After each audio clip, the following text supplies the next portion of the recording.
So here's something worth thinking about as you settle in tonight. Right now, as you're lying there, the Earth is spinning at roughly 1,000 miles per hour at the equator. You don't feel it. You never do. But you're moving, fast, on the surface of a planet that's itself hurtling around the sun at about 67,000 miles per hour. And the sun, our whole solar system, is drifting through the Milky Way at something like 500,000 miles per hour. You're on a rock, flying through space, right now, and the only reason you don't notice is because everything around you is moving at the same speed. It's the most ordinary, extraordinary thing there is. And for most of human history, that was it. We were passengers. We could look up at the sky and wonder, and people did. They wondered constantly, obsessively, beautifully, but we couldn't go there. The sky was a ceiling. The stars were lights someone else hung up. And then, in a remarkably short stretch of time, maybe 70 years from the first serious experiments to the first human footprint on another world, we figured out how to leave, how to push ourselves up and off this planet, using nothing more than controlled explosions and very careful math. That's what rockets are, when you strip away all the complexity. They're controlled explosions. And tonight, I want to walk you through how we got from the very first spark of that idea to the astonishing machines that carry people and satellites and telescopes into orbit and beyond. We'll go slowly. There's no rush. If you drift off somewhere along the way, that's perfectly fine. That's kind of the point. But if you stay with me, I think you'll find this story is one of the most remarkable things human beings have ever done. Let's start at the very beginning. And I mean, the very beginning. The fundamental principle behind every rocket ever built is something called Newton's third law. For every action, there is an equal and opposite reaction. You've heard that before, probably in school, and it might have seemed abstract. But here's what it actually means for rockets. Imagine you're standing on a frozen lake, perfectly still, and you're holding a bowling ball. If you throw that bowling ball as hard as you can in one direction, you'll slide backward in the other direction. You pushed the ball forward, and the ball pushed you backward. Equal and opposite. That's it. That's the entire principle of rocket propulsion. You throw stuff out the back really, really fast, and the rocket moves forward. The stuff you're throwing is exhaust, hot gas, expanding rapidly. And the faster and harder you throw it, the more thrust you get. Now, Newton published his laws of motion in 1687 in the Principia Mathematica. But people had been using rockets for centuries before anyone understood why they worked. The Chinese were experimenting with gunpowder-filled tubes as early as the 10th century, maybe earlier. The exact dates are fuzzy. We're talking about 1,000 years ago, and records from that era are incomplete. But by around 1232, there are pretty reliable accounts of Chinese soldiers using what were essentially gunpowder arrows against Mongol invaders at the Battle of Kai Keng. These were bamboo tubes packed with gunpowder, attached to arrows, and when you lit the gunpowder, the hot gas shooting out the back propelled the arrow forward. They were inaccurate, unpredictable, and terrifying, which, honestly, was mostly the point. They were weapons of shock as much as destruction.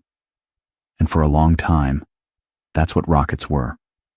Weapons, or fireworks, which are really just rockets designed to be beautiful instead of destructive. The technology spread along trade routes, from China to the Arab world, from the Arab world to Europe. By the 13th and 14th centuries, you've got references to rocket-like devices scattered across multiple cultures. But nobody was thinking about space. Nobody was thinking about leaving the atmosphere. Rockets were things that went sideways, at armies, or upward a few hundred feet to burst into color. Here's what's interesting, though. Even in those early centuries, a few people started to dream bigger. There's a famous legend, and I should say up front, it's almost certainly a legend, not documented history, about a Chinese official named Wan Hu, sometime in the 16th century, who supposedly strapped himself to a chair with 47 rockets attached to it, had his servants light them all at once, and disappeared in a massive explosion. The story goes that when the smoke cleared, there was no chair and no Wan Hu. It's a great story. It's probably not true, or at least not true in the way it's usually told, but the fact that the legend exists tells you something. It tells you that people were already connecting two ideas: rockets and human flight. The desire to go up, to leave the ground, was already there. The technology just wasn't, and it wouldn't be for a long time. For centuries, rockets remained small, unreliable, and mostly military. The British encountered rocket warfare in a serious way during conflicts in India in the late 1700s. The Kingdom of Mysore, under rulers Hyder Ali and his son Tipu Sultan, used iron-cased rockets against British forces with devastating effectiveness. These weren't bamboo tubes anymore. The iron casing let you pack in more propellant, build up more pressure, and get more range. Some of these rockets could travel over a mile. A British military officer named William Congreve studied the captured Mysorean rockets, went back to England, and developed his own version. Congreve rockets were used by the British military for decades, including during the bombardment of Fort McHenry in 1814, which is where the phrase, "the rocket's red glare," in the American national anthem comes from. You've probably sung those words without thinking about the actual rockets. They were Congreve rockets, iron tubes full of black powder, arcing across the night sky over Baltimore Harbor. But even Congreve rockets were crude. They were inaccurate. They couldn't be aimed with any real precision. And by the mid-1800s, artillery had gotten good enough. Rifled barrels, explosive shells, reliable fuses, that rockets fell out of military favor. They were a curiosity, a sideshow. For a few decades there, it looked like rockets might just fade into history as a quaint, outdated technology. And then something shifted. Not in the technology, not at first, but in the imagination. In 1865, Jules Verne published From the Earth to the Moon. It's a novel about a group of Americans who build a giant cannon and shoot a projectile carrying 3 passengers to the moon. Now, the physics of the cannon idea doesn't actually work. The acceleration would kill everyone inside instantly, and Verne's math was off in several important ways. But the book captured something. It made people think seriously, or at least semi-seriously, about what it would take to actually reach the moon. Verne even got some things eerily right. He launched his projectile from Florida. He had 3 crew members. The capsule splashed down in the Pacific Ocean. When you compare his story to the actual Apollo missions a century later, some of the parallels are almost spooky. But the really important thing Verne did was inspire a generation of dreamers. And 3 of those dreamers, born in 3 different countries, speaking 3 different languages, never meeting each other, would independently lay the theoretical and practical foundations for everything that came after. Their names were Konstantin Tsiolkovsky, Robert Goddard, and Hermann Oberth, and they are, in many ways, the true fathers of spaceflight. Let's start with Tsiolkovsky, because he was first, and because his story is one of the most unlikely in the history of science. Konstantin Tsiolkovsky was born in 1857 in a small village in Russia. When he was about 10 years old, he contracted scarlet fever and lost most of his hearing. This was rural Russia in the 1860s. There were no hearing aids, no special accommodations. He couldn't attend regular school. So he educated himself. He read voraciously, taught himself mathematics and physics from books, and eventually became a school teacher in a provincial town called Kaluga, far from any major center of science or learning. And in his spare time, in this small town, largely cut off from the wider scientific world, he started thinking about space. Not vaguely, not as science fiction, but rigorously, mathematically. He asked the question that nobody had properly answered. What would it actually take to get an object from the surface of the Earth into orbit? In 1903, the same year the Wright brothers flew at Kitty Hawk, which is a coincidence that still amazes me, Tsiolkovsky published a paper called Exploration of Outer Space by Means of Rocket Devices. And in that paper, he derived what's now called the Tsiolkovsky rocket equation. This is one of the most important equations in all of aerospace engineering, and it's worth understanding what it tells you, because it explains so much about why rockets look the way they do, and why getting to space is so hard. Here's the basic idea. The rocket equation relates four things: the final velocity you want to reach, the velocity of your exhaust gases, the mass of your rocket when it's fully loaded with fuel, and the mass of your rocket when all the fuel is burned. And what the equation tells you is brutally simple and brutally unforgiving. To go faster, you need more fuel. But more fuel means more mass. And more mass means you need even more fuel to accelerate that mass. It's a vicious circle. The relationship is logarithmic, which means it gets worse and worse the faster you want to go. If you want to double your final speed, you don't just need twice as much fuel. You need exponentially more. Think about what that means practically. To get into low Earth orbit, you need to reach a speed of roughly 17,500 miles per hour. That's about 25 times the speed of sound. And because of the rocket equation, the vast majority of a rocket's weight at launch has to be fuel. When you watch a rocket lift off, that enormous thing on the launch pad, most of it, by mass, is propellant. The actual payload, the satellite or the capsule or whatever you're trying to get to orbit, is a tiny fraction of the total weight. For many rockets, the payload is less than 5% of the launch mass, sometimes less than 2%. It's like driving a school bus across the country to deliver a single letter. Tsiolkovsky understood all of this. He understood it in 1903, sitting in Kaluga, decades before anyone built a rocket capable of reaching even the upper atmosphere. And he didn't just identify the problem, he proposed solutions. He suggested using liquid propellants instead of solid gunpowder, because liquid fuels could be engineered to produce higher exhaust velocities, which the rocket equation tells you is the key to efficiency.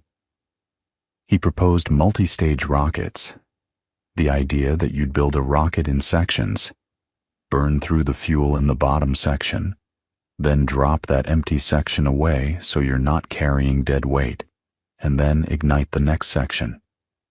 Staging is how every orbital rocket in history has worked, from the Saturn V to the Falcon 9. Tsiolkovsky thought of it first. He also wrote about space stations, about spacesuits, about growing food in orbit using sunlight. He imagined things that wouldn't become real for 60, 70, 80 years. And he did all of this as a nearly deaf schoolteacher in a provincial Russian town, publishing in obscure journals that almost nobody read at the time. Now, here's the thing about Tsiolkovsky.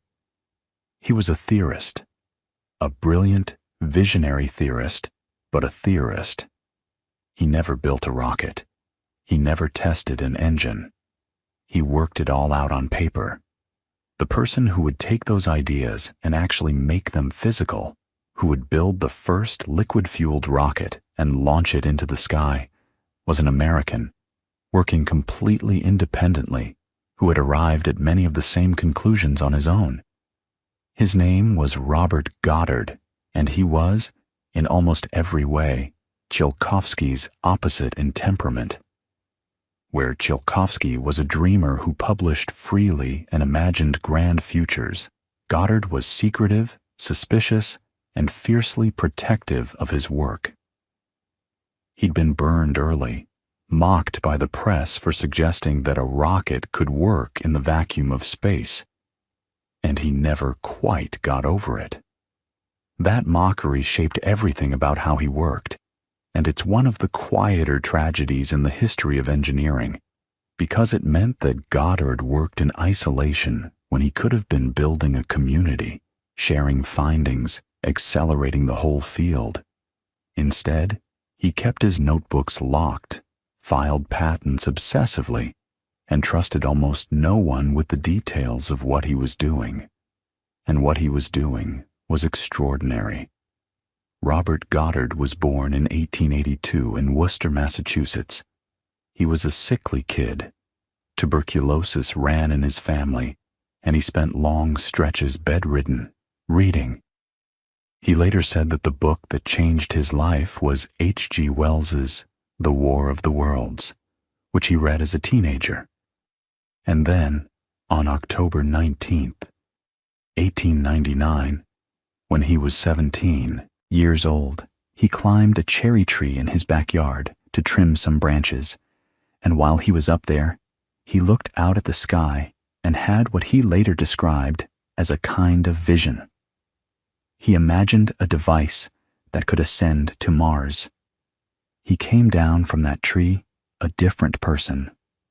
For the rest of his life, he celebrated October 19th as his own private anniversary. He called it Anniversary Day. Every year, he reflected on that moment in the cherry tree. That's the kind of person Goddard was. Intensely private, intensely focused, and driven by something almost spiritual. He went to Worcester Polytechnic Institute, then Clark University, where he eventually became a physics professor. And from very early on, he was thinking about rockets, not fireworks, not weapons. Rockets as a means of reaching high altitudes and eventually outer space. By 1914, he had filed his first patents. One was for a rocket using liquid fuel, liquid hydrogen and liquid oxygen, and another was for a multi-stage rocket design. Think about that. This is 1914, and he's already patenting the two ideas that would eventually take humans to the moon. He arrived at the same conclusions Tsiolkovsky had published a decade earlier, but independently. He didn't read Russian, and Tsiolkovsky's papers hadn't been translated. Two men, on opposite sides of the world, working from the same physics, reaching the same answers. In 1919, Goddard published a paper through the Smithsonian Institution called A Method of Reaching Extreme Altitudes. It was a careful, methodical paper. Mostly it dealt with using rockets to study the upper atmosphere, practical, scientific stuff. But near the end, almost as an afterthought, he included a brief section speculating that a rocket could theoretically send a small payload to the moon, and that you could confirm its arrival by detonating a charge of flash powder on the lunar surface that would be visible through telescopes. That was it. A few paragraphs of speculation in an otherwise sober scientific paper. The press went wild. The New York Times ran an editorial in January 1920 that essentially said, Goddard didn't understand basic physics, that he didn't know a rocket couldn't work in a vacuum because there was nothing to push against. The editorial suggested he lacked the knowledge ladled out daily in high schools. Now, This is wrong. Spectacularly wrong. A rocket doesn't push against air. It pushes against its own exhaust. Newton's third law works perfectly well in a vacuum. Better, actually, because there's no air resistance. Goddard knew this. He had demonstrated it experimentally in a vacuum chamber as early as 1915. But the damage was done. He was the moon man, the dreamer, the crank. And Goddard, who was already a reserved person, essentially withdrew from public life. He kept working, but he stopped sharing. Here's where the story gets really beautiful, though, because what Goddard did next, in near total obscurity, was one of the great engineering achievements of the early 20th century. He decided to build a liquid-fueled rocket. Now, you might wonder why liquid fuel mattered so much when solid-fuel rockets, gunpowder rockets essentially, had been around for centuries. Here's the thing. Solid-fuel rockets are simple. You light them and they burn, but you can't control them very well. You can't throttle them up or down. You can't shut them off and restart them. And the exhaust velocities you can achieve are limited by the chemistry of the solid propellant.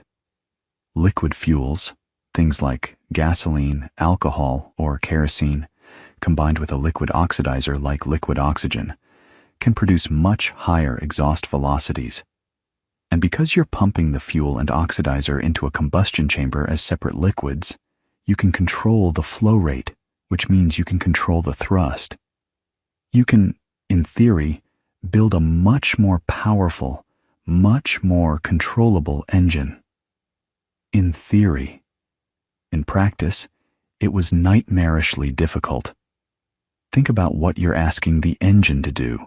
You're injecting two liquids into a small chamber, igniting them, and producing a continuous, controlled explosion. The temperatures inside that chamber reach thousands of degrees. The pressures are enormous. The combustion has to be stable. If the burning becomes uneven, you get pressure oscillations that can tear the engine apart in milliseconds. And you have to feed the propellants into this inferno at a steady rate, which means pumps or pressurized tanks, which means plumbing, which means valves and seals that have to work, while one of the fluids, liquid oxygen, is so cold it will freeze almost anything it touches around minus 183 degrees Celsius. Goddard worked through all of these problems one by one, mostly by himself or with a tiny team, funded by modest grants from the Smithsonian and later from the Guggenheim family. He built his own pumps. He designed his own combustion chambers.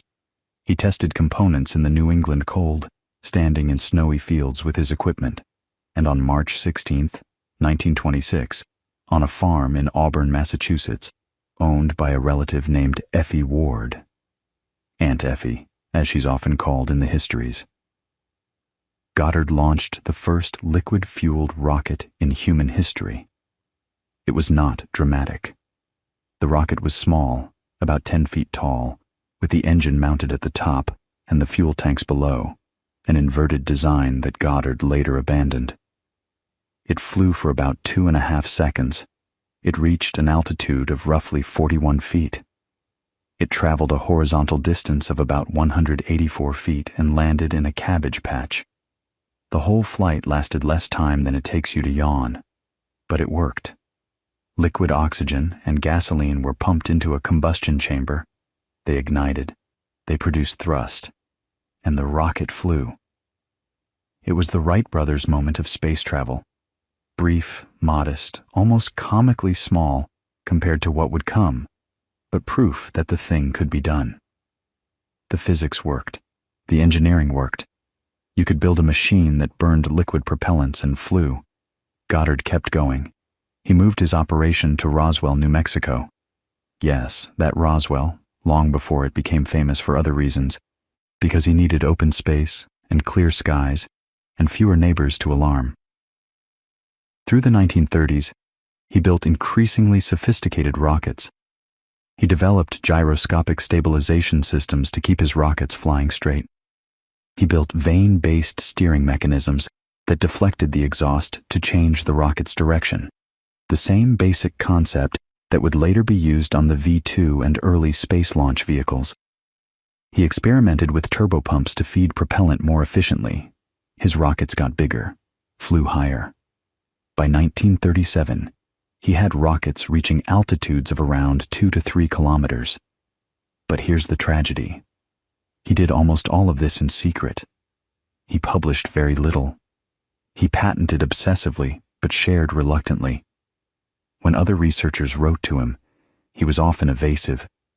The broader engineering community knew he was doing something out there in the New Mexico desert, but the details were locked away. And because of that, his work had far less influence on the development of rocketry than it could have. The engineers who would build the great rockets of the 1940s and 1950s mostly had to solve the same problems Goddard had already solved, without the benefit of his solutions. Now, the third member of that founding trio, and I mentioned him briefly a little while ago, was Hermann Oberth. Born in 1894 in Transylvania, which was then part of Austria-Hungary. Like Goddard, Oberth was inspired by Jules Verne as a boy.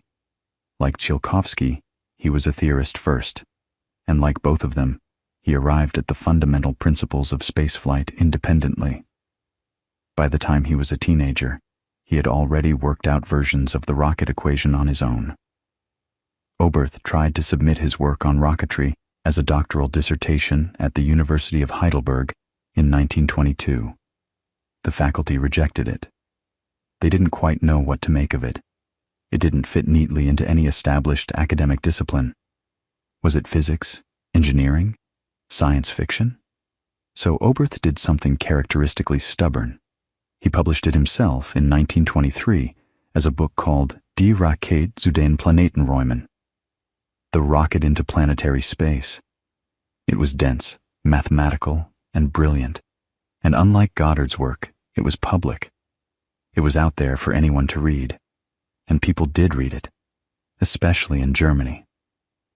Oberth's book ignited, and I mean that almost literally, a wave of popular enthusiasm for rocketry in Weimar-era Germany that had no real equivalent anywhere else in the world.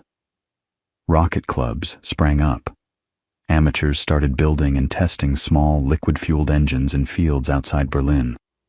The most important of these groups was the Verein für Raumschifffahrt, the Society for Space Travel, founded in 1927. Its members included Oberth himself and a young, charismatic, aristocratic engineering student named Wernher von Braun. Von Braun. If you know one name in the history of rocketry, it's probably his, and his story is one of the most complicated, most morally fraught stories in the entire history of engineering. He was brilliant, ambitious, charming, and utterly driven by the dream of spaceflight. He was also willing to work with the Nazi regime to make that dream real, and the rockets he built were assembled by slave laborers in underground factories where thousands of people died. You can't tell the story of space rockets without telling his story, and you can't tell his story without sitting with the uncomfortable fact that the same man who put Americans on the moon first built weapons of terror for Adolf Hitler. But let's not rush to that part yet. Let's stay for a moment in the early 1930s, because something important is happening.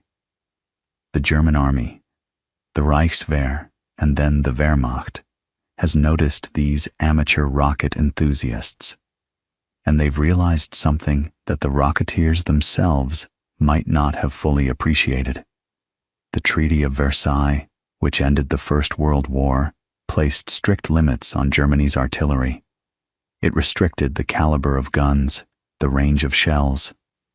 But it said nothing about rockets. Nobody in 1919 had thought to ban rockets, because in 1919, rockets were toys, curiosities, things that went whoosh and bang at fireworks displays. They weren't serious weapons.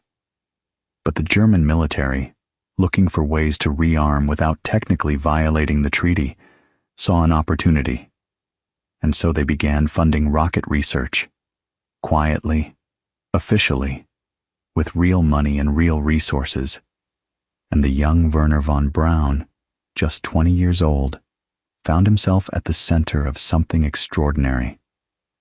Here was a kid, and he really was still a kid, barely out of his teens, who had the technical chops, the personal magnetism, and the raw ambition to become the focal point of what would soon become the most advanced rocket program on Earth. The German Army assigned Captain Walter Dornberger to oversee the military's rocket development, and Dornberger recognized in von Braun exactly what he needed. Someone who could not only do the engineering, but could also inspire a team, charm the bureaucrats, and sell the vision. Von Braun became Dornberger's protégé, and together they began building something that would change the world. At first, the work was modest. They were testing small liquid-fueled engines at a facility near Berlin, at a place called Kummersdorf. And the early experiments were, honestly, a lot like Goddard's early work, messy, dangerous, full of explosions and setbacks. They were learning the hard way how difficult it is to control the combustion of liquid propellants. But they had something Goddard never had: institutional support, money, assistance, machine shops, a military establishment that wanted results and was willing to invest to get them. And that made all the difference. Let's pause here for a second and talk about why liquid-fueled rockets are so much harder to build than solid-fueled ones, because this is really at the heart of what von Braun and his team were wrestling with. A solid rocket is, in principle, pretty simple.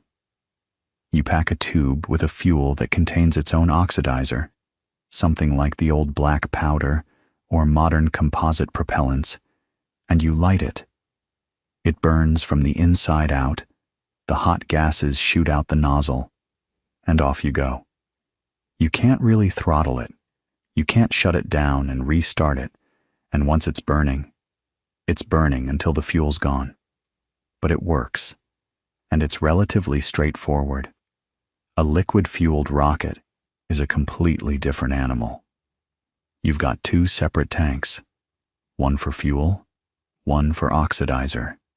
You need to pump those liquids into a combustion chamber at precisely controlled rates, mix them, ignite them, and manage the resulting inferno without the whole thing melting or exploding.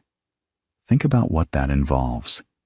You need pumps, and not just any pumps, but pumps that can move hundreds of gallons per second of volatile, sometimes cryogenic liquids.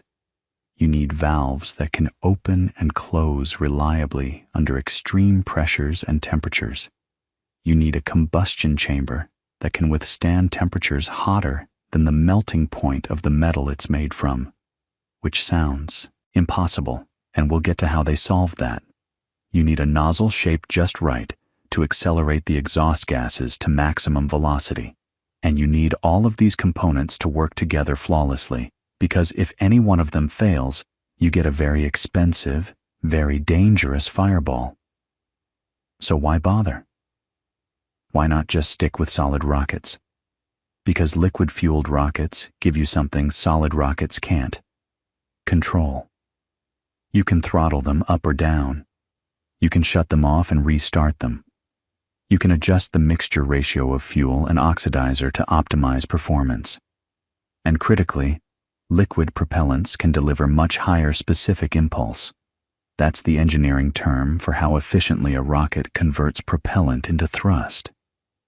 Think of specific impulse as the miles per gallon of rocketry. Higher specific impulse means you need less propellant to achieve the same change in velocity, which means a smaller, lighter rocket, which means you can actually reach the speeds you need to get to orbit or beyond.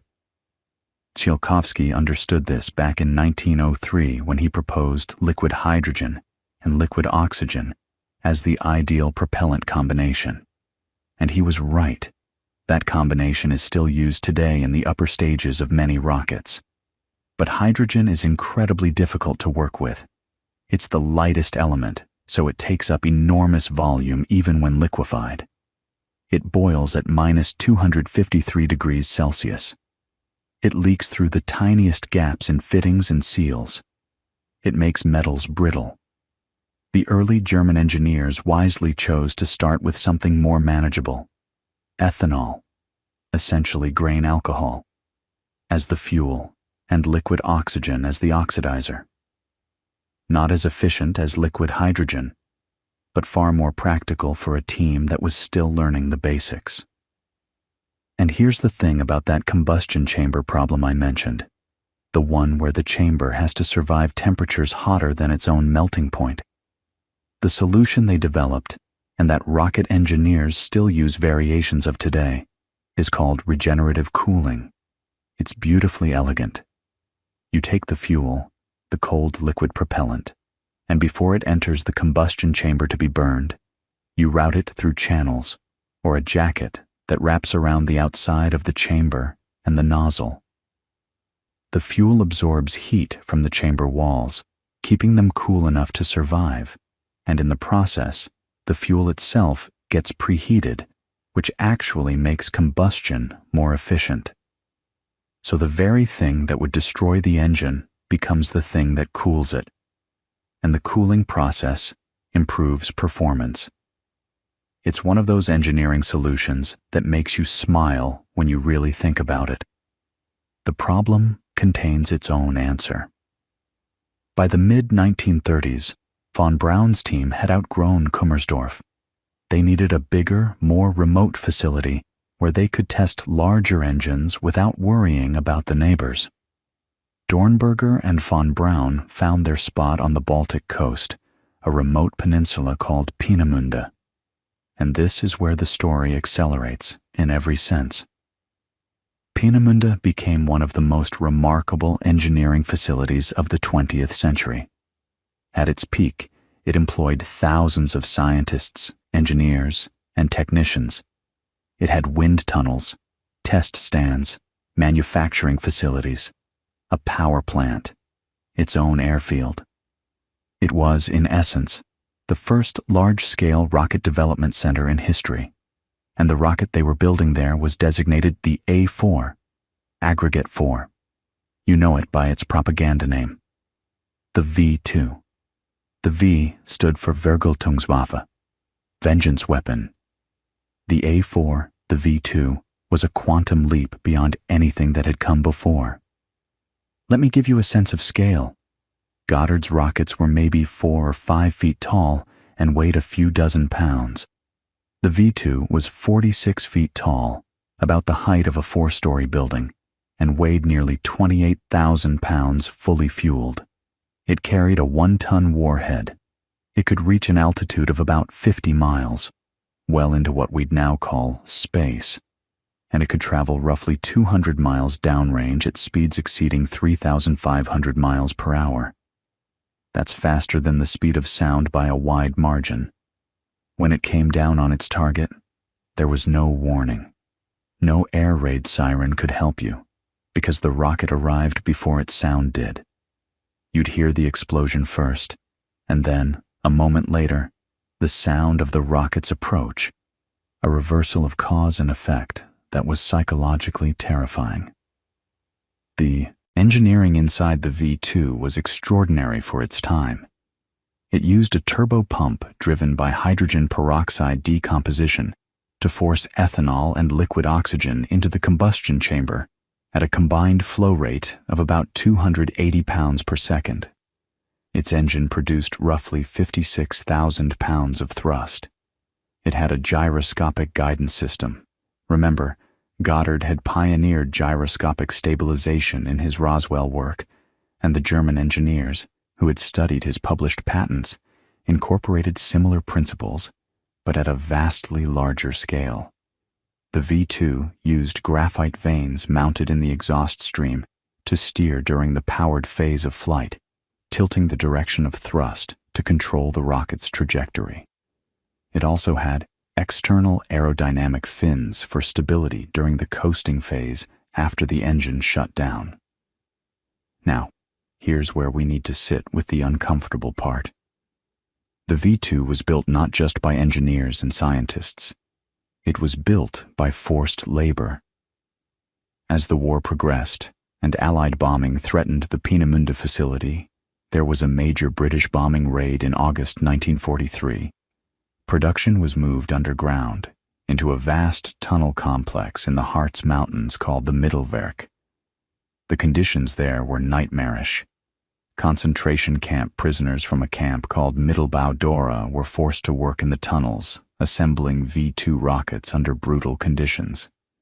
The tunnels were cold, damp, poorly ventilated. Workers were beaten, starved, worked to exhaustion. Estimates vary, but roughly 20,000 people died in the production of the V-2 from starvation, disease, exhaustion, execution.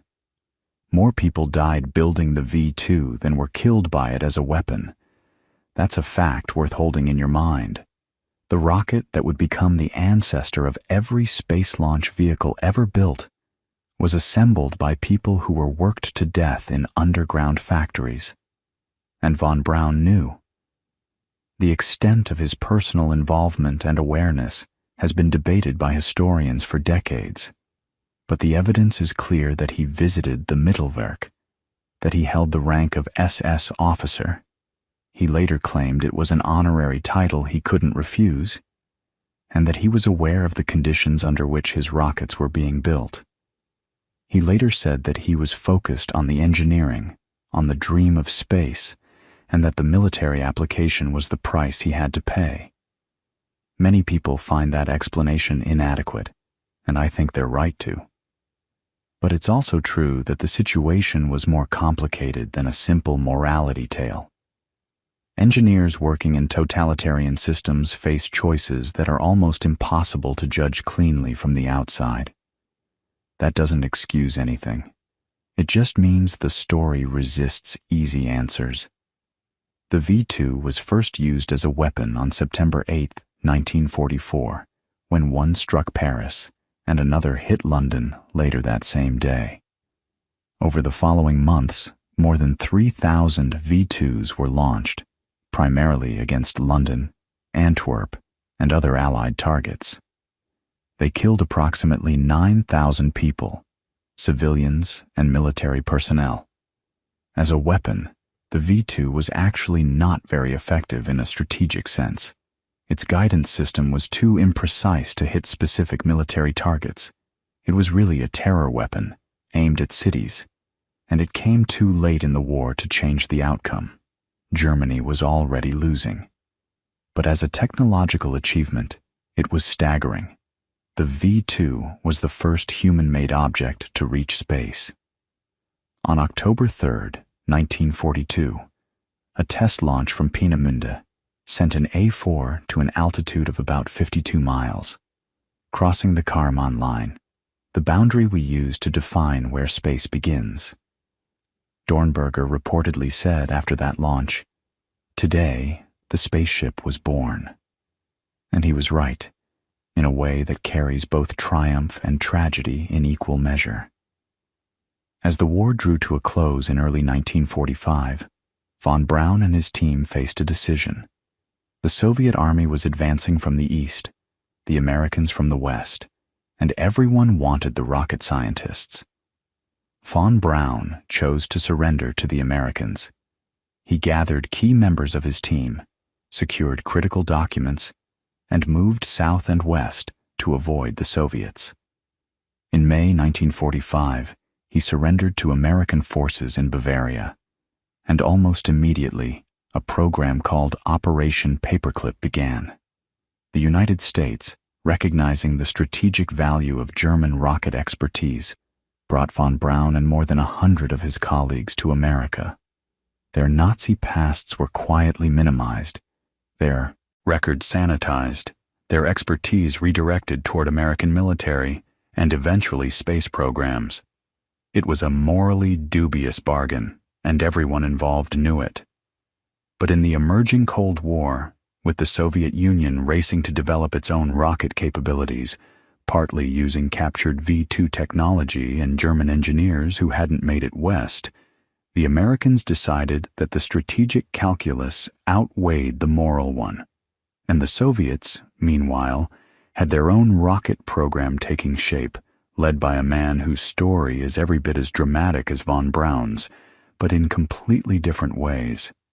His name was Sergei Korolev, and for most of his career, the outside world didn't even know he existed. He was referred to only as the chief designer, his identity a state secret, and the story of how he came to lead the Soviet space program begins not in triumph, but in suffering, real, physical, soul-crushing suffering.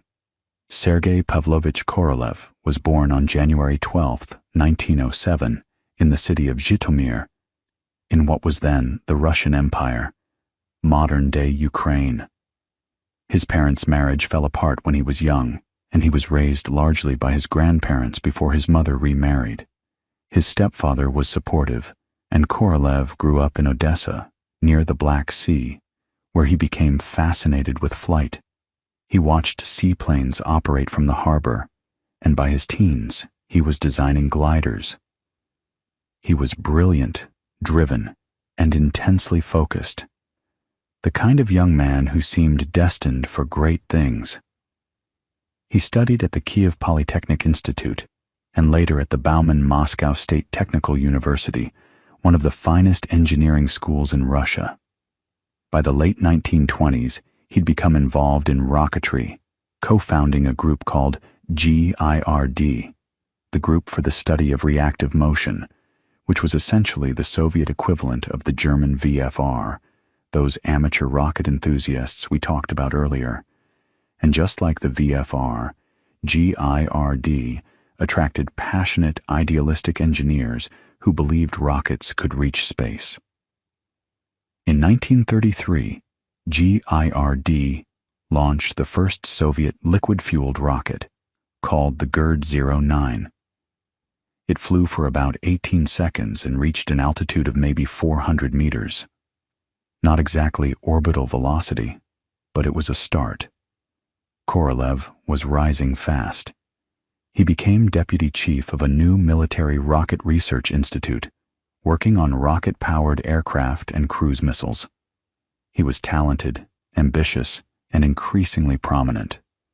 And then, in 1938, the Great Purge found him. Stalin's terror swept through every institution in the Soviet Union, and the military-industrial complex was no exception. Korolev was arrested on June 27, 1938, on false charges of sabotage and treason. He was interrogated, beaten, his jaw was broken during interrogation, and it never healed properly. He was sentenced to 10 years of hard labor and sent to the Kolyma gold mines in Siberia, one of the most brutal camps in the entire Gulag system. Kolyma was a death sentence for many prisoners. The cold was unimaginable, the work backbreaking, the food barely enough to sustain life. Korolev nearly died there. He developed scurvy, lost most of his teeth, and suffered a heart condition that would plague him for the rest of his life. He spent about a year in Kolyma before being transferred, partly through the intervention of other engineers who recognized his value, to a sharashka, which was a special kind of prison. A sharashka was essentially a labor camp for scientists and engineers, where inmates worked on military projects under guard, but in somewhat less lethal conditions.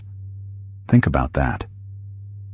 The Soviet system was so simultaneously ruthless and pragmatic that it would arrest its best engineers, nearly kill them, and then put them back to work on weapons development, behind barbed wire, but at a drafting table instead of a mine face. Korolev spent years in these prison design bureaus, working on rocket-assisted aircraft and other military projects. He wasn't fully released until 1944, and he wasn't formally rehabilitated, meaning the state didn't acknowledge his arrest had been unjust, until 1957. So when we compare Korolev to von Braun, the contrast is extraordinary. Von Braun was a man who made morally compromised choices from a position of relative privilege, Korolev was a man who had his choices stripped away entirely, who was chewed up by a totalitarian system, and somehow survived to become one of the greatest engineers in human history. Neither story is simple. Neither man fits neatly into the category of hero or villain. But Korolev's resilience is almost beyond comprehension. After the war, Korolev was sent to Germany, just like the Americans sent teams to scoop up V-2 technology. The Soviets did the same. Korolev studied the V-2 extensively. He was impressed by it, but he also saw its limitations clearly. The V-2 was a weapon with a range of about 300 kilometers. What the Soviet military wanted, and what Korolev wanted, though for very different reasons, was something that could fly much, much farther. The military wanted an intercontinental ballistic missile, an ICBM, capable of delivering a nuclear warhead to the United States. Korolev wanted a rocket powerful enough to reach space. And here's the thing. Those two goals, at least in terms of the engineering, required almost exactly the same vehicle. Think about why. To throw a nuclear warhead from the Soviet Union to the continental United States, you need to loft it on a trajectory that goes up out of the atmosphere and comes back down roughly 10,000 kilometers away. To put a satellite into orbit, you need to accelerate it to about 28,000 kilometers per hour at an altitude above the atmosphere. Both tasks demand enormous thrust, reliable engines, and precise guidance. The rocket that can do one can, with modifications, do the other. So Korolev had this beautiful alignment of interests. The state would fund the development of a massive rocket because it wanted a weapon. And Korolev would build that rocket, knowing it could also open the door to space. The result was the R-7, and it's one of the most remarkable rockets ever built. Korolev and his team, including the brilliant engine designer Valentin Glushko, whose relationship with Korolev was complicated and often hostile, partly because Glushko had testified against Korolev during the purges, something Korolev never fully forgave. They designed a rocket unlike anything that had come before. The R-7 first flew successfully in August 1957, and its basic design was so sound that derivatives of it are still flying today. Right now, the Soyuz rocket that carries astronauts and cosmonauts to the International Space Station is a direct descendant of the R-7. That's over 65 years of continuous service from a single basic design. Let that sink in. So how did it work? The R-7 used a configuration that's sometimes called a cluster design. Instead of building one enormous engine, which was technically very difficult at the time, Korolev and Glushko used multiple smaller engines working together. The core stage, called Block A, had 4 engines. Then around it were 4 strap-on boosters, Blocks B, V, G, and D, each with its own engine. All 5 sections ignited on the ground simultaneously. At liftoff, you had 20 main combustion chambers firing at once. The 4 boosters each had a 4-chamber engine, and the core had a 4-chamber engine too. The total thrust at liftoff was around 3.9 meganewtons, which is roughly 880,000 pounds of force. That's enormous, far beyond anything the Americans had at the time. The propellants were liquid oxygen and kerosene, specifically RP1, a refined form of kerosene that's essentially jet fuel. This is a propellant combination that Korolev favored and that remains one of the most common in rocketry today. It's not as energetic as liquid hydrogen and liquid oxygen, but it's much easier to handle. Kerosene is a liquid at room temperature, so you don't need the extreme cryogenic infrastructure that liquid hydrogen demands. Liquid oxygen, yes, that's cryogenic. It boils at minus 183 degrees Celsius, but it's manageable. The combination gives you good performance with reasonable complexity. The strap-on boosters were designed to burn out and separate about 2 minutes into flight, once the rocket had climbed through the thickest part of the atmosphere and shed a significant portion of its weight in consumed propellant. After the boosters fell away, the core stage continued burning. This is staging in action. That principle Tsiolkovsky wrote about back in 1903. You shed dead weight as you go, so the remaining engines are pushing a lighter vehicle, which means more acceleration from the same thrust. The R-7 also had a small upper stage for its ICBM mission, and for space launches, various upper stages were developed over the years.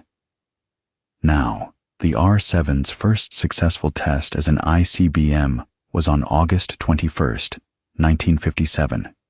It flew about 6,000 kilometers and hit its target area.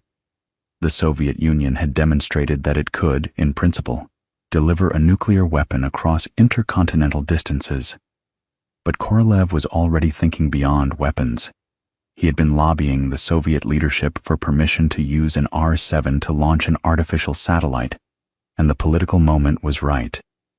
The Americans had announced their intention to launch a satellite as part of the International Geophysical Year, a coordinated global scientific effort running from 1957 to 1958. Korolev argued that beating the Americans into orbit would be a propaganda triumph of the highest order. And the Soviet leadership, particularly Nikita Khrushchev, agreed.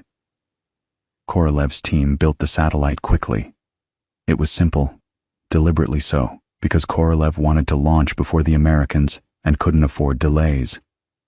The satellite was a polished metal sphere, about 58 centimeters in diameter, weighing roughly 83.6 kilograms. It had 4 external radio antennas trailing behind it and 2 radio transmitters inside, powered by batteries. That's essentially it. No cameras, no scientific instruments to speak of, just a radio beacon that would go beep, beep, beep from orbit, proving to anyone with a shortwave radio that the Soviet Union had put an object into space. On October 4th, 1957, at the Baikonur Cosmodrome in the Kazakh steppe, an R-7 rocket, modified slightly for this mission and designated the Sputnik 8K71PS, lifted off carrying that little metal sphere. The launch was successful. Sputnik 1 entered an elliptical orbit with a perigee of about 215 kilometers and an apogee of about 939 kilometers, circling the Earth once every 96 minutes. And when those beeps started coming through on radio receivers around the world, everything changed. It's hard to overstate the psychological impact of Sputnik. In the United States, there was genuine shock and fear. If the Soviets could put a satellite over your head, the thinking went, they could put a nuclear weapon there too. The American public, which had been told that the United States was technologically superior, suddenly felt vulnerable. Newspapers ran alarming headlines. Politicians demanded answers. The fact that this beeping sphere was passing over American territory multiple times a day, visible as a tiny moving point of light at dawn and dusk, made the threat feel visceral and personal. You could literally go outside, look up, and see evidence of Soviet technological achievement crossing your sky. The American response was initially embarrassing. The Vanguard program, which had been the official U.S. satellite effort, attempted to launch its satellite on December 6, 1957, just 2 months after Sputnik. The Vanguard rocket rose about a meter off the launch pad, lost thrust, settled back down, and exploded in a spectacular fireball on live television. The press dubbed it Flopnik and Kaputnik. It was a humiliation. But the Americans had another card to play, and his name was, of course, Wernher von Braun. Von Braun and his team at the Army Ballistic Missile Agency in Huntsville, Alabama, had been developing the Jupiter C rocket, and they'd actually been ready to attempt a satellite launch for months, possibly even before Sputnik. but had been held back by inter-service rivalries and political decisions that gave priority to the Navy's Vanguard program. After the Vanguard disaster, von Braun got the green light. On January 31st, 1958, a Jupiter C, technically designated Juno 1 for this mission, successfully launched Explorer 1, America's first satellite, into orbit. And Explorer 1 actually carried real scientific instruments, including a Geiger counter designed by physicist James Van Allen. That instrument detected belts of intense radiation trapped by Earth's magnetic field, what we now call the Van Allen radiation belts. So America's first satellite actually made a genuine scientific discovery, which was some consolation for being second into orbit. But Korolev wasn't done. Not even close. He was already working on something far more ambitious, something that would make Sputnik look like a warm-up act. Because putting a metal ball into orbit was impressive, yes, but what Korolev really wanted, what he'd wanted since he was a young man building gliders in Odessa, was to send a human being into space. And the engineering challenges of keeping a person alive in orbit were of an entirely different order of magnitude compared to launching a satellite. Think about it. A satellite just has to survive. It doesn't breathe. It doesn't need water. It doesn't panic. It doesn't need to come home. A human being needs all of those things, and each one of those needs translates into an engineering problem that has to be solved with absolute reliability, because there's no margin for error when a life is on the line. So let's walk through what Korolev and his team were actually facing. First, you need a spacecraft that can sustain a livable environment. Out in orbit, there's no air, obviously. The temperature swings are extreme. In direct sunlight, you might get over 100 degrees Celsius on the spacecraft's surface, and in shadow it plunges to 100 below or worse.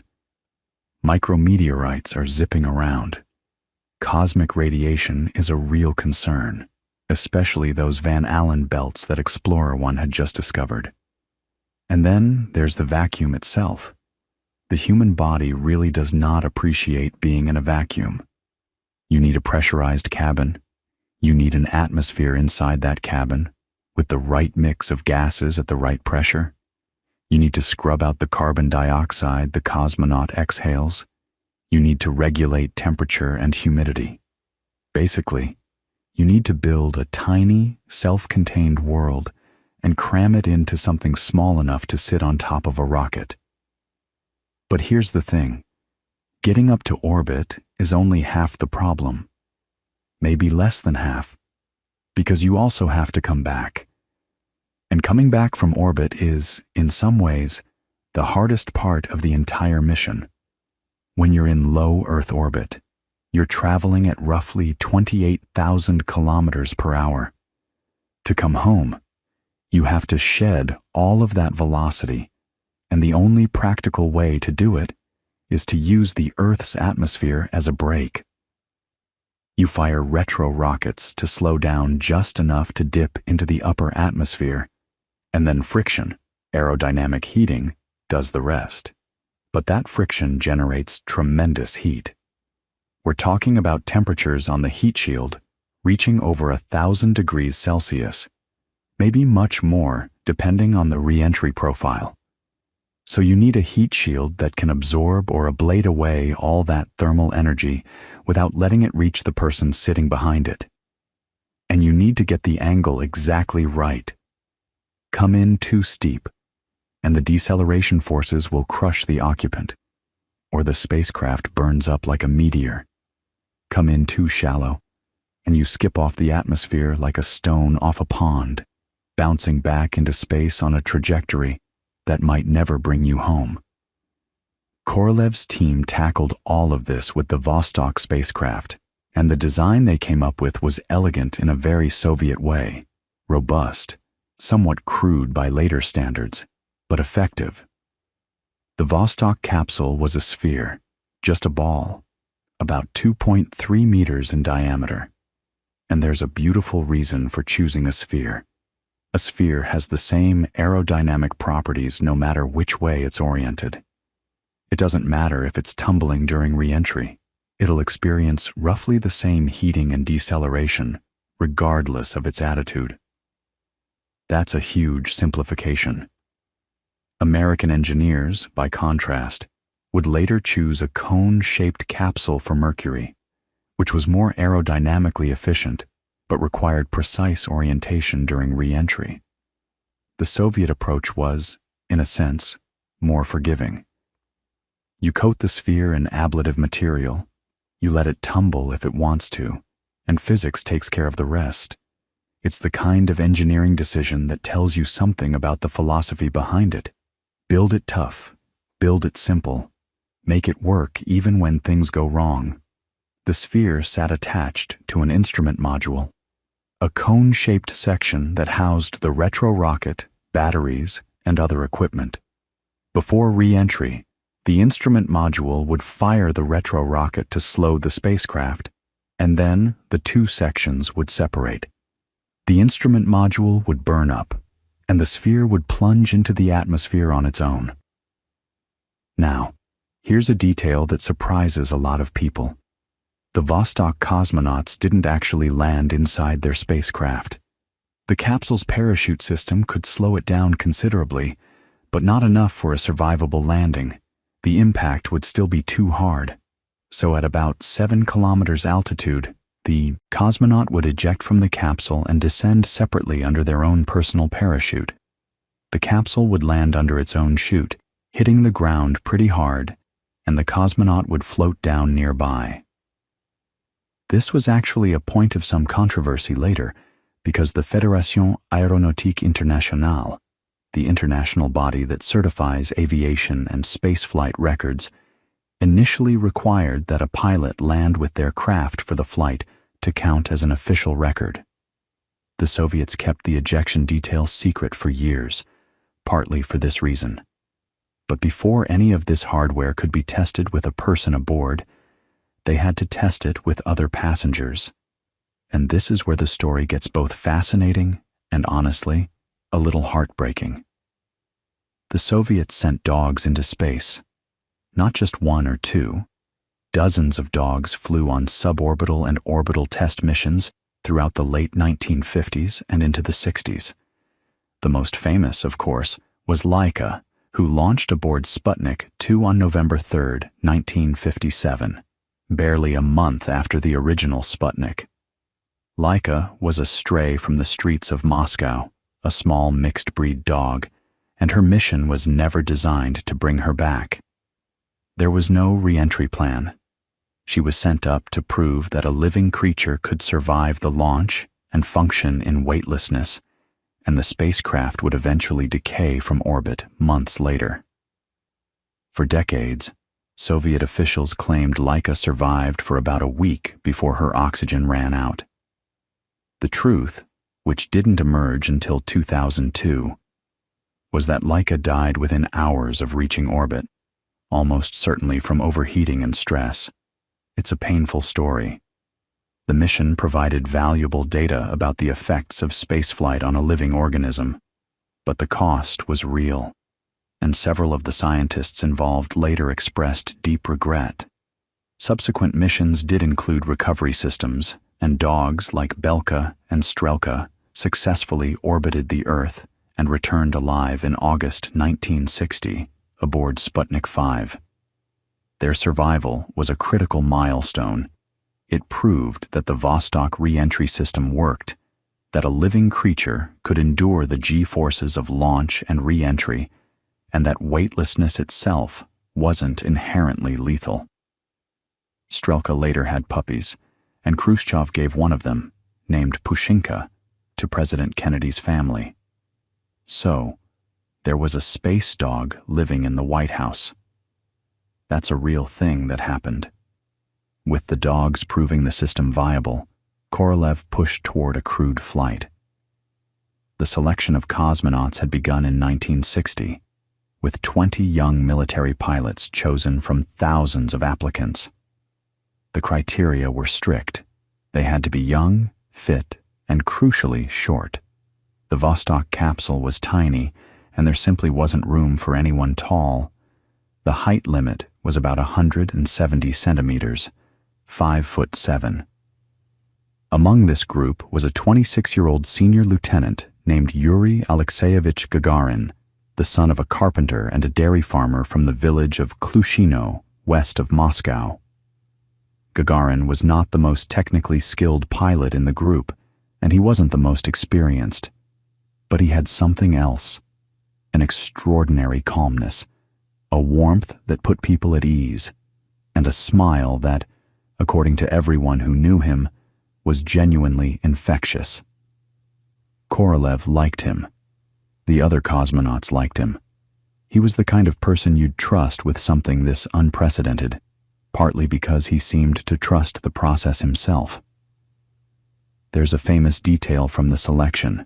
When the cosmonaut candidates visited the Vostok capsule for the first time, Gagarin reportedly took off his shoes before climbing in, as if entering someone's home. It was a small gesture, but it impressed the engineers. It suggested respect, care, attentiveness. The mission was set for April 1961. And here's where you need to appreciate the sheer audacity of what was being attempted. No human being had ever been to space. They didn't know for certain what weightlessness would do to the human body or mind over the course of an orbit. Some Soviet physicians genuinely worried that a person might go insane in zero gravity, that the absence of the familiar pull of Earth would trigger some kind of psychological break. Because of this concern, the Vostok spacecraft was designed to fly almost entirely on automatic control. Gagarin could take manual control only by entering a code, and the code was placed in a sealed envelope aboard the capsule, to be opened only in an emergency. Although in a very human twist, at least 2 people apparently told Gagarin the code before launch anyway, just in case. On the morning of April 12, 1961, Gagarin rode a bus to the launch pad at the Baikonur Cosmodrome in Kazakhstan. The R-7 rocket, the same basic design that had launched Sputnik, now modified and topped with the Vostok spacecraft, stood waiting. Gagarin took the elevator up to the capsule, climbed in, and waited through the final countdown. At 9:07 Moscow time, the engines ignited. As the rocket lifted off, Gagarin said a single word that has become one of the most famous utterances in history. Poyakali. Let's go. The launch went smoothly. The R-7 strap-on boosters separated as planned. The core stage burned out and fell away, and the upper stage pushed Vostok 1 into orbit. Gagarin was in space. He was the first human being to see the Earth from orbit, and the things he said during the flight, relayed back by radio, were beautiful in their simplicity. He described the Earth as having a beautiful blue halo, the thin, luminous band of the atmosphere visible against the blackness. He reported that weightlessness felt pleasant. He ate and drank from specially designed tubes to prove it was possible.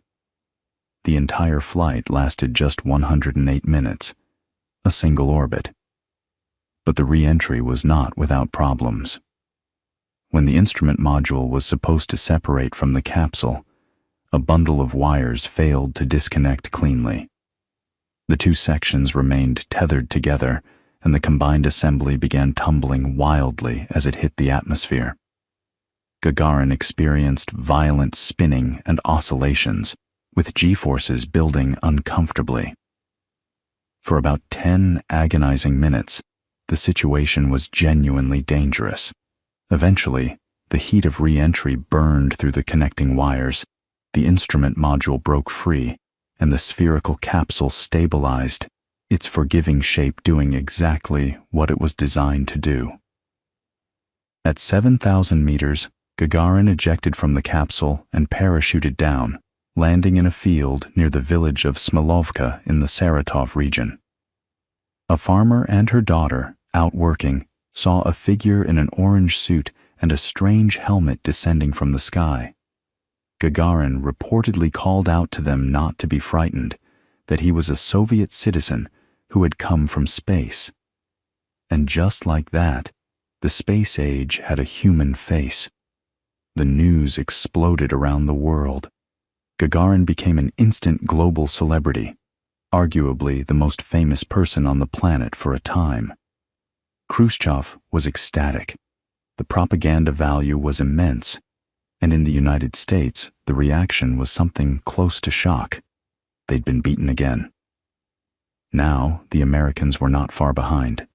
NASA's Mercury program had been developing along a parallel track, and astronaut Alan Shepard was nearly ready for his own flight. But nearly ready and first are very different things in the space race.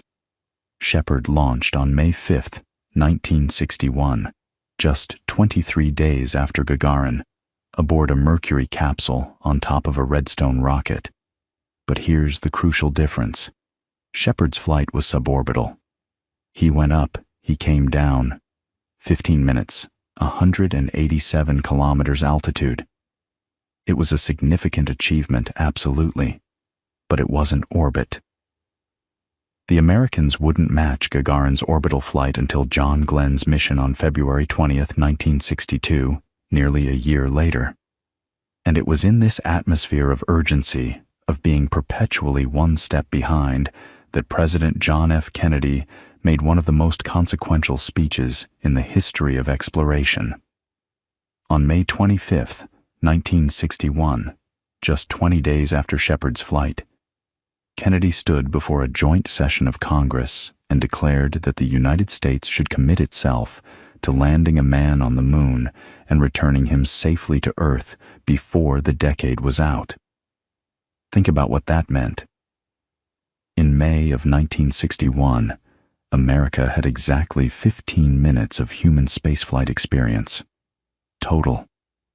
And the president was saying, we're going to the moon within 9 years. The engineering challenges were so vast that many of the technologies needed to accomplish it hadn't even been conceptualized yet, let alone built. But the commitment was made. The money would follow. NASA's budget would eventually peak at about 4.5% of the entire federal budget, compared to less than 0.5% today, and the race to the moon was officially on. Meanwhile, Korolev was already thinking about the next steps. He had plans for multi-crew spacecraft, for spacewalks, for longer duration missions, and he was beginning to think about the moon too, though the Soviet program would face challenges that the Americans, with their more open and better funded approach, would ultimately be able to sidestep. The Soviet space program, for all its brilliance, was fragmented. Multiple design bureaus competed for resources, for political favor, and there was no single unified vision the way NASA would eventually consolidate around Apollo. Korolev was the closest thing they had to a central figure, but he was constantly fighting bureaucratic battles, constantly defending his turf against rivals like Vladimir Tsiolkovsky, who had his own ideas about how to get to the moon, his own rocket designs, his own political connections, and Tsiolkovsky had a powerful ally. Nikita Khrushchev's son Sergei actually worked in Tsiolkovsky's bureau. So the politics were tangled in ways that would ultimately cost the Soviet program dearly. But in the early and mid-1960s, none of that was obvious yet. From the outside, the Soviets still looked like they were winning, and they kept racking up firsts. In June 1963, Valentina Tereshkova became the first woman in space aboard Vostok 6. She orbited the Earth 48 times over nearly 3 days. It would be almost 20 years before another woman flew in space. Sally Ride, in 1983. In October 1964, the Soviets launched Voskhod 1, the first multi-crew spacecraft carrying 3 cosmonauts. And then in March 1965, Alexei Leonov performed the first spacewalk, or EVA, extravehicular activity, during the Voskhod 2 mission. Now, Leonov's spacewalk is one of those stories that sounds almost too dramatic to be real. He floated outside the spacecraft for about 12 minutes, connected by a tether, and it was extraordinary. The first human being to float freely in space, looking down at the Earth with nothing but a suit between him and the vacuum. But when he tried to get back inside the airlock, his suit had ballooned. In the vacuum of space, without external pressure pushing inward, his suit had inflated so much that he couldn't fit through the airlock hatch. Think about that. He's outside a spacecraft, orbiting at 28,000 kilometers per hour, and he physically cannot get back inside. He had to bleed air pressure out of his suit, which was incredibly dangerous. Reducing the pressure too much could give him decompression sickness, the bends, potentially fatal. But he had no choice. He partially depressurized his suit, managed to squeeze himself back through the airlock feet first instead of head first as planned, and got back inside. He was so overheated from the exertion that sweat was sloshing around inside his suit. The whole thing nearly ended in disaster, and the re-entry was rough too. The automatic guidance system failed, so the crew had to use manual backup, and they landed way off target, deep in the forests of the Ural Mountains, in heavy snow, surrounded by wolves and bears. It took rescue teams 2 days to reach them. They spent the night in the capsule, in the freezing forest. It's one of those missions where you read the details and you think, how did they survive all of that? But they did, and the Soviet propaganda machine reported it as a triumph, which in many ways it was, even though the margins were terrifyingly thin. Meanwhile, the Americans were running their own EVA program. Ed White performed the first American spacewalk on June 3, 1965, during the Gemini 4 mission. And this is where we need to talk about Gemini, because Gemini is one of the most underappreciated programs in the history of spaceflight. Mercury had proven that humans could survive in orbit. Apollo would go to the moon. But Gemini, the 10 crewed missions flown between March 1965 and November 1966, Gemini was where NASA actually learned how to do the things you need to do to get to the moon. Think about what a lunar mission requires. You need to rendezvous and dock 2 spacecraft in orbit. You need to perform precise orbital maneuvers. You need astronauts who can work outside the spacecraft. You need to understand what happens to the human body during missions lasting a week or 2. You need to practice re-entry with pinpoint accuracy. Every single one of those skills was developed and proven during Gemini. It was the training ground, the laboratory, the dress rehearsal. The spacecraft itself was a step up from Mercury, bigger, designed for 2 astronauts, with an onboard computer that, while primitive by today's standards, gave the crew real control over orbital maneuvers. Gemini could change its orbit, raise it, lower it, shift its orbital plane. Mercury couldn't do any of that. And the ability to maneuver was essential because the whole Apollo lunar mission architecture depended on something called lunar orbit rendezvous. Here's what that means. There were several competing ideas for how to actually get to the moon. One approach, called direct ascent, was conceptually simple. You build one enormous rocket, fly it straight to the moon, land the whole thing, then launch it off the surface and fly home. The problem is, the rocket you'd need would be absurdly large. Another approach was Earth orbit rendezvous. You launch multiple rockets, assemble a moonship in Earth orbit, then go. But the approach that NASA ultimately chose, championed by an engineer named John Houbolt, was lunar orbit rendezvous. The idea is elegant. You fly one spacecraft to lunar orbit, but instead of landing the whole thing on the moon, you carry a smaller, lighter, purpose-built lander. 2 astronauts transfer into the lander, descend to the surface, do their work, then launch just the top half of the lander, back up to rendezvous, and dock, with the main spacecraft still orbiting above. Then you come home in the main spacecraft and throw the lander away. The beauty of this approach is weight savings. You don't have to land all that heavy heat shield material and all those supplies on the moon's surface. You don't have to launch all of it back off the moon. You only land what you absolutely need, and you only bring back what you absolutely need. It's the rocket equation in action again. Remember Tsiolkovsky's insight that every gram matters because of the exponential relationship between payload and fuel. Lunar orbit rendezvous exploited that relationship brilliantly. But it required something that had never been done before. 2 spacecraft finding each other in orbit, matching velocities precisely, and physically connecting. If the rendezvous failed, the astronauts on the moon would die. There was no backup plan, so it had to work perfectly, and Gemini was where they proved it could.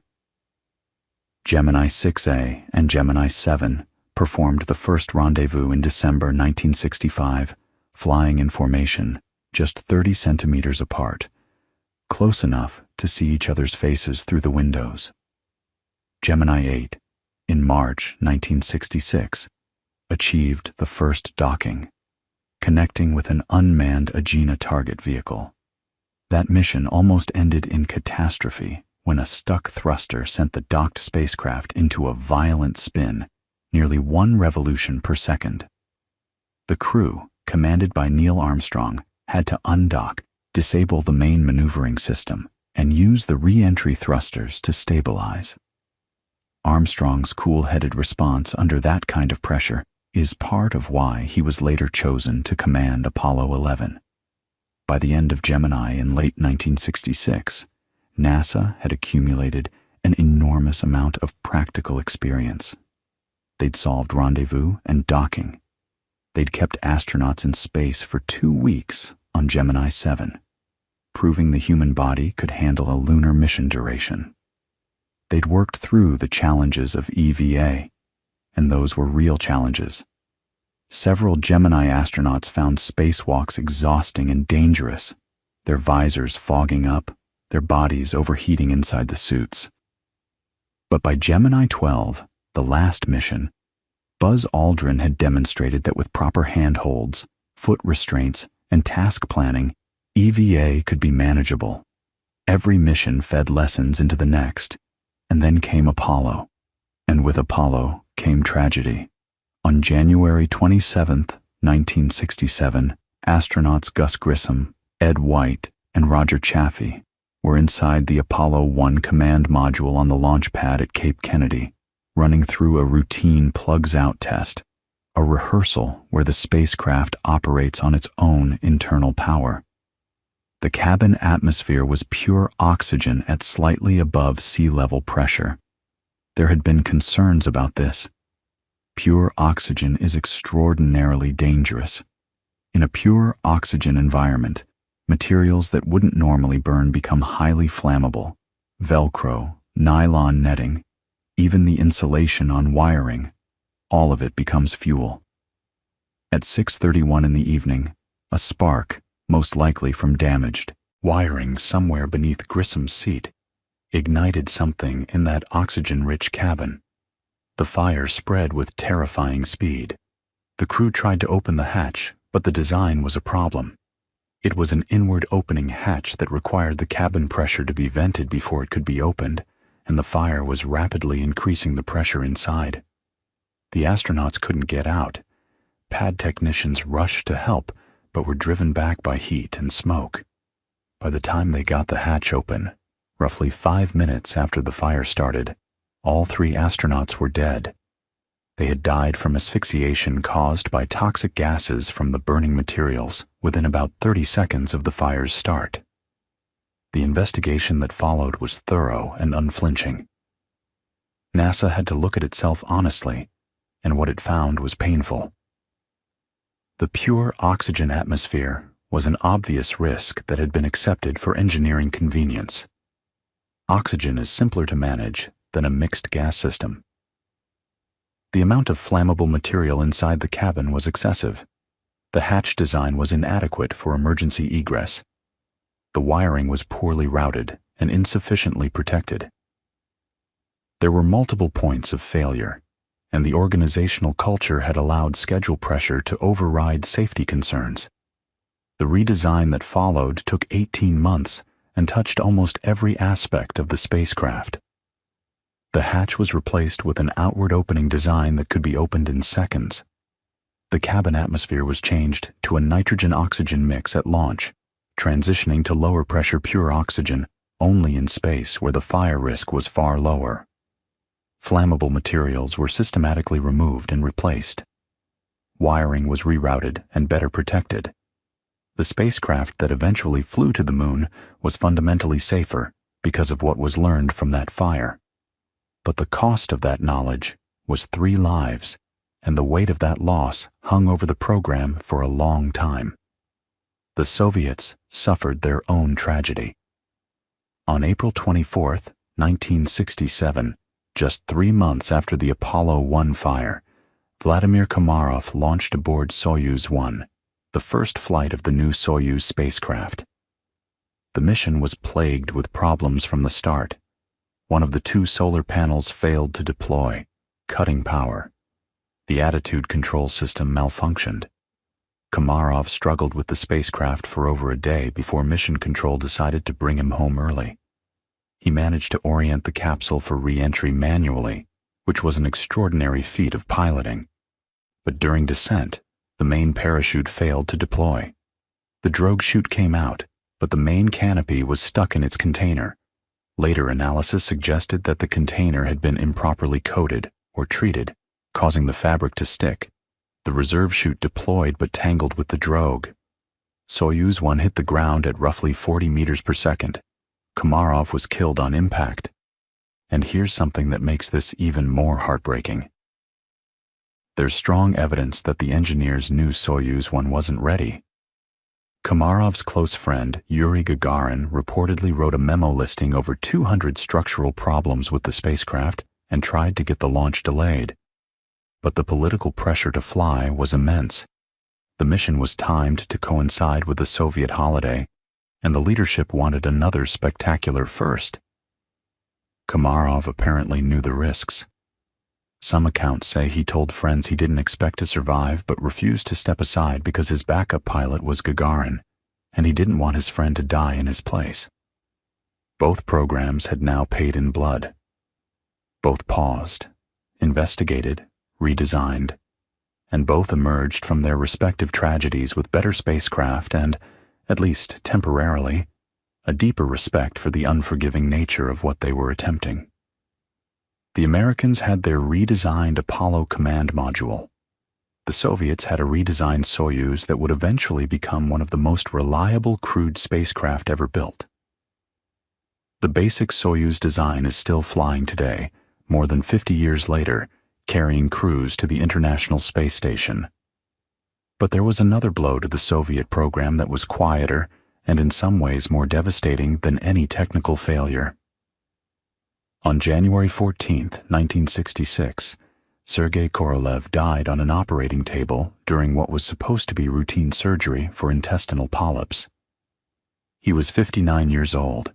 The surgeons discovered a large tumor and attempted to remove it, but Korolev's health had been permanently damaged by his years in the Gulag. His jaw had been broken and never properly set, which complicated the anesthesia, and his heart was weakened. He hemorrhaged during the surgery and could not be saved. The Soviet space program lost its driving force, its visionary, the one person who had the technical brilliance and the political skill to hold the fractious system together. His identity had been kept secret his entire career. The Soviet government referred to him only as the anonymous chief designer, so the world didn't even know his name until after he died. His successor, Vasily Mishin, was a capable engineer, but lacked Korolev's force of personality, his ability to cajole and bully and inspire the system into action. And the program began to drift, the competing design bureaus pulling in different directions, the lunar program especially suffering from a lack of unified leadership. And that drift had consequences that were about to become painfully visible because the Soviets were trying to build their own moon rocket, the N-1, and it was in trouble. The N-1 was enormous. It stood about 105 meters tall, roughly the same height as the American Saturn V, and it was designed to lift roughly 95 metric tons to low Earth orbit. On paper, it was a serious machine, but the way it was built reflected every structural weakness in the Soviet system that we talked about earlier. Where the Saturn V used 5 massive F-1 engines on its first stage, 5 engines, each producing about 6.7 million newtons of thrust, the N-1 used 30 engines on the first stage alone. And the reason for that was telling. The Soviets didn't have an engine as powerful as the F-1. Valentin Glushko, the country's premier rocket engine designer, had clashed bitterly with Korolev over propellant choices. Glushko favored hypergolic fuels, toxic propellants that ignite on contact with each other, which are reliable but not ideal for a massive first stage. Korolev wanted liquid oxygen and kerosene, which are cleaner and offer better performance. Neither man would budge. Their feud was personal, going back decades. Glushko had reportedly given testimony that contributed to Korolev's arrest during the purges. So Korolev turned to a smaller engine design bureau, Nikolai Kuznetsov's team, which had never built a rocket engine before.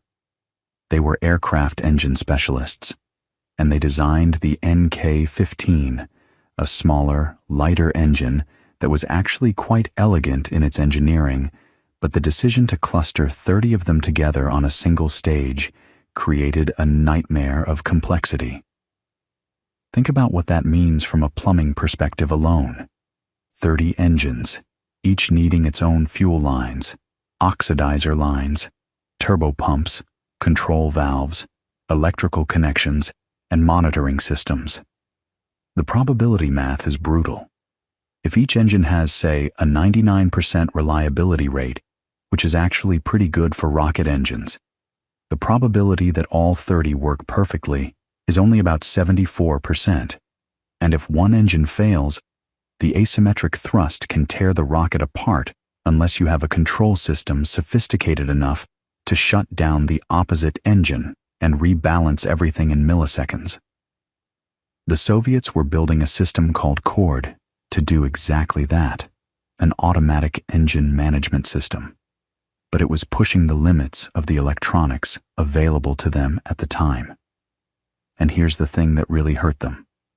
They never did a full static test firing of the first stage. The Americans tested every Saturn V stage extensively on the ground before it ever flew. They built massive test stands in Mississippi, bolted the stages down, and fired them at full power to see what would happen. The Soviets didn't have a test stand big enough for the N-1's first stage, and building one would have cost money and time they didn't feel they had. So their testing philosophy was essentially fly it and see. Each launch was a test. The results were catastrophic. The N-1 flew 4 times between 1969 and 1972. It failed all 4 times. The first launch in February 1969 lasted about 70 seconds before a fire in the engine compartment triggered an automatic shutdown of all engines. the rocket crashed far downrange. The second launch in July 1969. And the timing here is agonizing, because this was just 2 weeks before Apollo 11 was even worse. One of the 30 engines ingested a loose metal object, probably a bolt or sensor, immediately after liftoff. The resulting explosion caused the cord system to shut down all the engines simultaneously. The fully fueled rocket, carrying about 2,300 metric tons of propellant, fell back onto the launch pad and detonated in one of the largest non-nuclear explosions in history. It destroyed the launch complex entirely. Satellite imagery showed the devastation clearly, and it took about 18 months to rebuild. The third and fourth attempts also failed, both due to first-stage problems. The N1 never made it past the first-stage burn. Not once. And with each failure, the program lost momentum, lost political support, lost credibility. By 1974, the program was officially canceled, and the remaining hardware was scrapped. Some of the NK-15 engines were put into storage, and here's a strange coda to the story. Decades later, in the 1990s, American engineers discovered that these engines, redesignated NK-33, were actually remarkably good. Aerojet purchased a batch of them, and modified versions eventually flew on the Orbital Sciences Antares rocket. Soviet engine technology from a failed moon rocket, sitting in warehouses for 25 years, turning out to be perfectly usable. Engineering doesn't care about politics, but while the N1 was failing, the Saturn V was succeeding, and the story of how it succeeded is one of the great engineering narratives of the 20th century. We should talk about that, because the Saturn V wasn't just big, it was a masterpiece of systems engineering, and the person most responsible for making it work was, of course, Wernher von Braun, now director of NASA's Marshall Space Flight Center in Huntsville, Alabama. The Saturn V stood 111 meters tall, about the height of a 36-story building. Fully loaded with propellant and payload, it weighed roughly 3,000 metric tons, and it had to accelerate a small spacecraft to about 11 kilometers per second, which is the velocity needed to reach the moon on a free return trajectory. Almost all of that 3,000 tons was propellant. The actual payload, the Apollo spacecraft that would carry 3 astronauts to the moon and back, weighed only about 45 tons. So the ratio is staggering. For every kilogram of payload, you needed roughly 65 kilograms of total rocket at liftoff. That's Tsiolkovsky's rocket equation at work again, that fundamental relationship we talked about much earlier, the tyranny of the exponential, and staging is how you fight it. The Saturn V had 3 stages. The first stage, the SIC, was built by Boeing. It burned kerosene and liquid oxygen through those 5 F1 engines, producing about 34 million newtons of thrust at liftoff. Each F1 engine consumed nearly 3 tons of propellant per second. The 5 together drained the first stage tanks in about 2.5 minutes, by which point the rocket was at an altitude of roughly 67 kilometers and traveling at about 2,400 meters per second. Then the first stage separated and fell into the Atlantic Ocean, and the second stage, the S2, took over. The S2 was built by North American Aviation, the same company that built the Apollo Command Module, and the same company that had to redesign it after the fire. The S2 used 5 J2 engines burning liquid hydrogen and liquid oxygen. Now, liquid hydrogen is a fascinating and maddening propellant. It gives you the highest specific impulse of any chemical propellant, meaning you get more thrust per kilogram of fuel burned.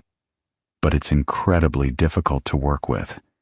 It has to be stored at minus 253 degrees Celsius, just 20 degrees above absolute zero. It's so cold that it will freeze the oxygen in the adjacent tank if you're not careful with your insulation. It leaks through the tiniest gaps because the hydrogen molecule is so small. And it has very low density, so you need enormous tanks to hold a useful amount. The S2 stage was the most technically challenging piece of the Saturn V, and it had serious manufacturing problems early on, bulkheads cracking during pressure tests, welding defects, schedule delays. But they solved them, one by one, through relentless testing and quality control. The third stage, the S4B, built by Douglas Aircraft, used a single J2 engine and had a unique role. It burned once to finish putting the spacecraft into Earth orbit, then shut down, coasted for a couple of orbits while the crew checked all their systems, and then reignited for the trans-lunar injection burn, the push that sent Apollo out of Earth orbit and toward the Moon. That restart capability was critical and tricky. Restarting a cryogenic engine in the vacuum of space, after it's been sitting cold for a couple of hours, requires careful thermal management and precise sequencing. The J2 was one of the first large engines designed to do this reliably. And sitting on top of all of this was the Apollo spacecraft itself, the command module where the crew lived, the service module with its propulsion and electrical systems, and tucked inside a fairing below the command module, the lunar module, the spindly, strange-looking craft that would actually land on the Moon. The lunar module is worth lingering on for a moment because it's such a pure expression of engineering for a specific purpose. It didn't need to be aerodynamic. It would never fly through an atmosphere. So it wasn't. It looked like a metallic insect, all angles and flat surfaces covered in gold and black thermal blankets. Its walls were astonishingly thin. In some places, the aluminum skin was only about 0.03 of a centimeter thick. You could have punched a screwdriver through it.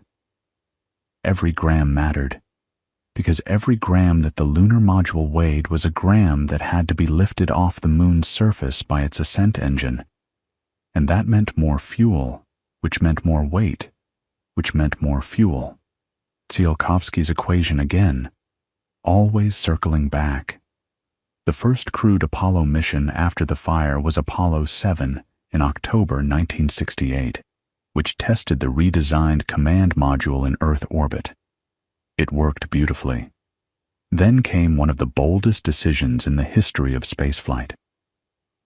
Apollo 8, in December 1968, would not just test hardware in Earth orbit.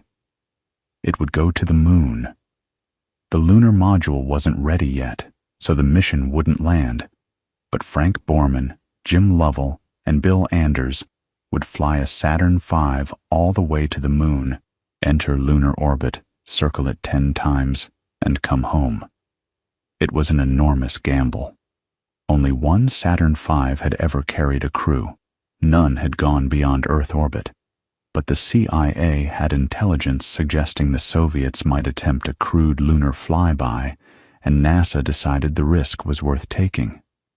On Christmas Eve, 1968, the 3 astronauts became the first human beings to see the far side of the Moon with their own eyes, the first to witness an Earthrise from lunar orbit. And Bill Anders took a photograph. You've seen it, everyone has. Of the Earth rising above the lunar horizon, a small blue marble against the blackness, and that image changed something in the human consciousness in a way that's hard to quantify, but impossible to deny. They read from the book of Genesis during a live television broadcast watched by an estimated 1 billion people. And then, They fired the service module engine to leave lunar orbit, and it worked, and they came home. Apollo 9 tested the lunar module in Earth orbit. Apollo 10 took the lunar module all the way to the moon and descended to within about 15 kilometers of the surface. A full dress rehearsal, everything except the actual landing. Tom Stafford and Gene Cernan flew the lunar module so close they could see the boulders in the landing zone. And then it was time. Apollo 11, July 1969. And the engineering that had to work perfectly for those final minutes of descent is something worth talking about slowly, because nothing in the entire Apollo program demanded more from the machines and the people than the powered descent to the lunar surface. So picture this. It's July 20th, 1969. Neil Armstrong and Buzz Aldrin are in the lunar module, which they've named Eagle, and they've just separated from the command module Columbia, where Michael Collins is orbiting alone. The Eagle is in lunar orbit, about 100 kilometers above the surface, moving at roughly 6,000 kilometers per hour. And they need to slow down, descend, navigate to a specific landing site in the Sea of Tranquility, and touch down gently enough that the landing gear absorbs the impact without damage, all while carrying 2 human beings in a spacecraft, with walls so thin you could punch a screwdriver through them. The descent engine, that single engine on the bottom of the lunar module, has to throttle precisely, something that was incredibly difficult with rocket engines at the time. Most rocket engines were either on or off.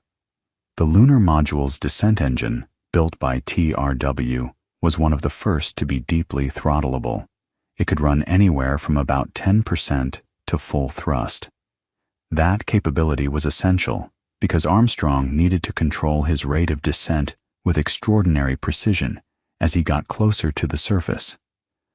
The powered descent initiation happened when the descent engine fired to begin slowing the spacecraft. The computer, and here's where it gets fascinating. The Apollo guidance computer was running the show. This computer had about 74 kilobytes of memory total, less than a single email attachment today, and it was executing the descent program, monitoring radar altitude, calculating thrust commands, and displaying information to the crew, all simultaneously. And about 6 minutes into the powered descent, alarms started going off. Program alarm 1202, then 1203. Armstrong's heart rate, which telemetry showed had been around a calm 77 beats per minute during most of the mission, jumped above 150. He called it down to Houston. Program alarm, he said. It's a 1202. Now, in mission control, a 26-year-old engineer named Steve Bales was sitting at the guidance officer console. He was responsible for the computer and navigation systems, and he had about seconds, not minutes, seconds, to decide whether that alarm meant they had to abort the landing. Bales knew what a 1202 was. It meant the computer was being asked to do more tasks than it could handle in a given cycle. It was an executive overflow. The computer was overloaded. And the reason, they figured out later, was that the rendezvous radar, the radar that would be used to find the command module if they had to abort, had been left on, and it was feeding unnecessary data to the computer, consuming processing cycles that the computer needed for the descent. But here's what's beautiful about the software design. The computer's operating system, developed at MIT under the direction of Margaret Hamilton, had been built with priority scheduling. When the computer got overloaded, it didn't crash. It didn't freeze. It looked at all the tasks it was being asked to do, identified which ones were highest priority, dumped the lower priority tasks, and kept running the critical ones. It kept flying the spacecraft. The 1202 alarm was the computer telling the crew, "I'm too busy, but I'm handling it." And Bales, in that moment, with Armstrong and Aldrin descending toward the moon and the whole world watching, made the call. "We're go on that alarm," he said, and they kept descending. Armstrong could see through the window that the computer was guiding them toward a boulder field. The planned landing site was strewn with rocks, some of them the size of cars. He took semi-manual control. The computer still managed the throttle and attitude in one axis. But Armstrong was now steering laterally, flying the lunar module like a helicopter, scooting over the surface looking for a clear spot. And the fuel was running out. Charlie Duke, the capsule communicator in Houston, started calling out the remaining propellant. 60 seconds, he said, meaning 60 seconds of fuel remaining before they'd have to abort. Armstrong was still flying, still looking. The lunar module was kicking up dust now, a ghostly sheet of dust streaming horizontally across the surface, which made it hard to judge altitude and motion. 30 seconds, Duke called, and then a blue light on the instrument panel, the contact light. A probe dangling beneath one of the landing pads had touched the surface. "Contact light," Aldrin said. Armstrong shut down the engine, and Eagle settled onto the moon with about 25 seconds of fuel remaining. Maybe less, depending on which estimate you trust. "Houston, Tranquility Base here. The Eagle has landed." And Charlie Duke, barely able to get the words out, replied, "Roger, Tranquility, we copy you on the ground. You got a bunch of guys about to turn blue. We're breathing again. Thanks a lot." Think about what had to go right.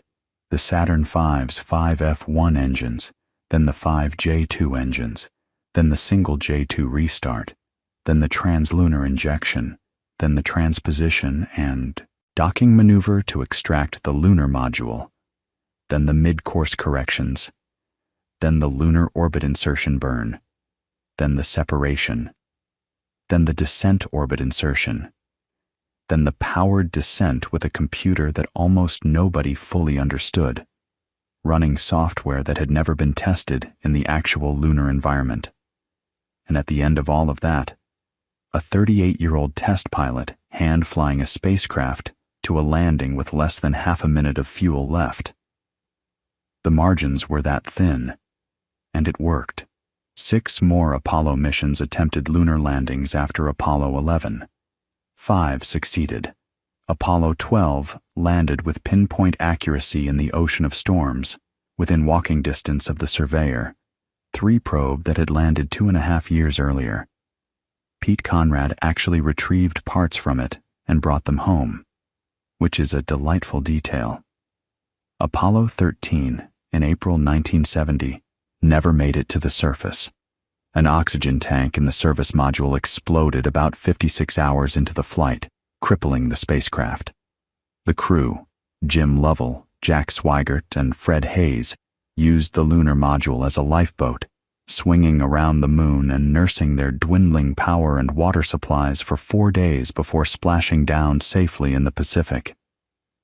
The engineering story of Apollo 13 is really a story about margins and redundancy and improvisation. The ground teams figuring out how to fit a square carbon dioxide scrubber cartridge into a round hole using only materials available on the spacecraft, literally duct tape and cardboard and plastic bags. It worked because the engineers understood their systems deeply enough to improvise under pressure. Apollo 14 through 17 continued exploring the moon, each mission more ambitious than the last.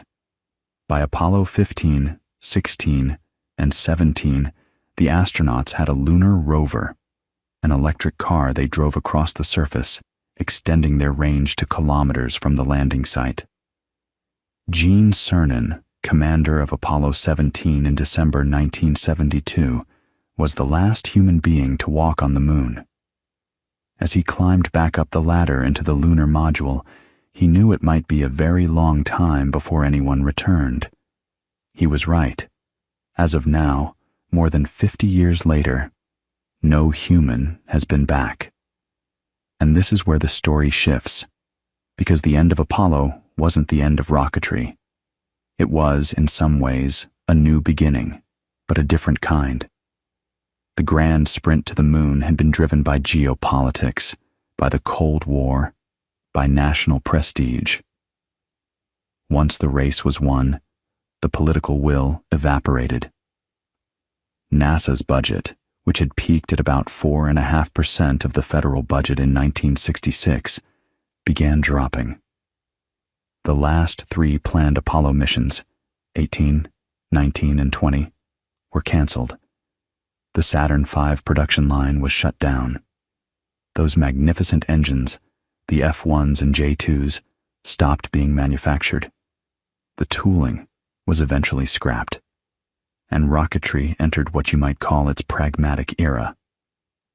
The Space Shuttle, which flew from 1981 to 2011, was supposed to make space access routine and affordable.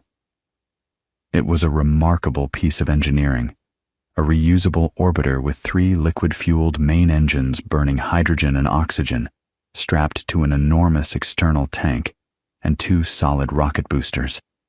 But it never achieved the cost savings that were promised. Each flight cost somewhere around $1.5 billion when you amortized all the expenses, and the turnaround time between flights was months, not the weeks that had been envisioned. And the shuttle had 2 catastrophic failures.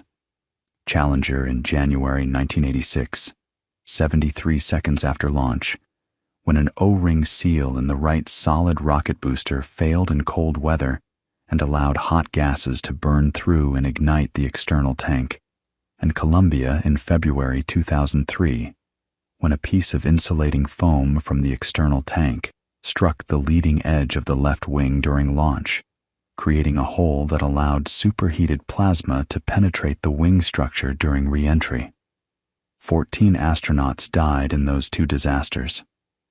Both failures were, at their root, engineering problems that had been identified before the accidents, but not adequately addressed. The O-ring issue had been flagged by engineers at Morton Thiokol, who were overruled by management, and the foam shedding problem had been observed on previous flights, but gradually normalized as an acceptable risk. The Rogers Commission report on Challenger and the Columbia Accident Investigation Board report are both essential reading for anyone interested in how organizations fail, not just how hardware fails. But here's what's been happening more recently, and it's genuinely exciting. The economics of rocketry are being rethought from the ground up. For most of the space age, rockets were expendable. You built this enormously complex, enormously expensive machine. You flew it once, and it fell into the ocean or burned up in the atmosphere. Imagine if you had to build a new airplane for every flight from New York to London and then throw it away when you landed. That's what rocketry was. And a company called SpaceX, founded by Elon Musk in 2002, decided to challenge that assumption. Their Falcon 9 rocket, which first flew in 2010, was designed from the start with the eventual goal of recovering and reusing the first stage. And after years of failed attempts, rockets tipping over on barges, exploding on landing, missing their targets, they landed a Falcon 9 first stage successfully in December 2015. And then they did it again, and again, and now it's almost routine. Individual Falcon 9 boosters have flown more than 20 times each. The cost per kilogram to orbit has dropped dramatically, and that changes everything about what's possible in space. The engineering behind propulsive landing is beautiful, by the way. The booster separates from the second stage, flips around using cold gas thrusters, reignites a subset of its 9 Merlin engines to slow down for re-entry, deploys grid fins to steer through the atmosphere, and then lights a single engine for the final landing burn, settling onto a landing pad or a drone ship in the ocean, with landing legs deploying in the last few seconds. The guidance algorithms have to account for wind, remaining propellant, engine performance variations, and the final landing burn is what's called a hover slam, because the engine at minimum throttle still produces more thrust than the nearly empty rocket weighs, which means it can't hover. It has to time the burn so that its velocity reaches zero at exactly the moment its altitude reaches zero. There's no hovering and gently descending. It's a precisely calculated suicide burn, and it works, and it's mesmerizing to watch. And now SpaceX is building Starship, which is the largest and most powerful rocket ever constructed, taller than the Saturn V, with more than twice the thrust at liftoff, designed to be fully reusable, both stages returning and landing. The first stage, called Super Heavy, has 33 Raptor engines, which burn methane and liquid oxygen, a propellant combination chosen partly because methane can theoretically be manufactured on Mars using the Sabatier reaction, combining atmospheric carbon dioxide with hydrogen. The idea is that Starship could fly to Mars, refuel using locally produced propellant, and fly back. Whether that actually happens remains to be seen, but the engineering is being built and tested right now, in real time.